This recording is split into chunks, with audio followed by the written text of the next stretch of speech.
Today I'm going to talk to you about a pop-up center, which is creating a stained glass design. This is the basket that your supplies are in. You have 3 different supplies. There is a box of Sharpies. There's a stack of transparencies. You get to choose your favorite and you're going to use it to trace. And then there's transparency film. This is what the box looks like. You just need 1 piece, and if you choose a smaller design, you could actually make 2 on 1 piece of plastic. I chose a smaller design. This is the one that I'm going to focus on. So I've actually cut my transparency film in half because I can fit 2 on 1 piece of film. My first step is to lay my transparency film on top of my design, and then I'm going to carefully trace all of the lines that I see using Sharpie. I like to trace it to where I'm not going to run my hand through the Sharpie, because it takes just a moment for that Sharpie to dry on this plastic, and I don't want to smudge my design. You'll also notice I'm not being super careful, artists, and if I don't get exactly right on the line, I'm not going to let that bother me. Okay, I'm just going to keep going, because in the end nobody will know that my lines did not perfectly match up, because this worksheet is going to go away and no one will see that my lines weren't right on. Alright, so I'm going to finish tracing my lines on my design here, just breaking up my space.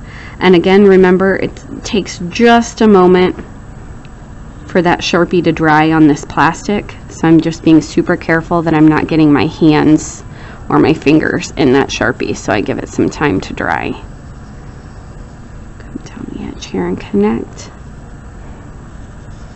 Alright, once I'm done with this step, most important, I'm going to get my name right on my plastic inside my design. That's really super important, artists, because I'm going to cut it out later. So then my traced design is going to go away. I'm going to flip mine over just so you can see my design really well. Next step is when I get to have some fun with color. So I'm just going to choose the colors that I would like to use. The trick is I'm going to use my colored Sharpie, and once I start coloring inside a shape, I want to color it completely. So I'm going to color inside this shape, and I don't want to leave any clear showing. So I'm just going to use small lines. I'm trying to stay out of my black because I could actually mix this green with the black. Just going to stay right inside. So I get to choose the colors that I want to focus on. When I'm done, the entirety of the inside of my design should be in color with Sharpie. That's my goal, my end goal. So I don't need to color anything outside the plastic because, again, I'm going to cut this out later. Alright, I'm being really super careful, trying to make nice smooth lines inside my colored shapes.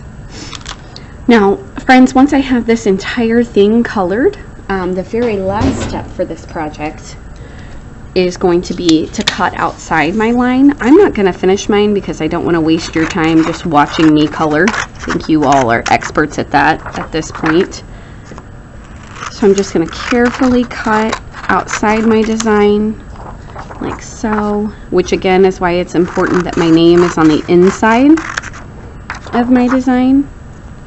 And for this project and this project only, I do not need to worry about mounting this piece. It's got my name on it, and it's going to be completely colored in with colored Sharpie, and then in the end this is going to get turned in the turn in pile just like this, not mounted. I don't even need to do an artist statement for it because these pieces are going to be displayed in a window. So happy creating!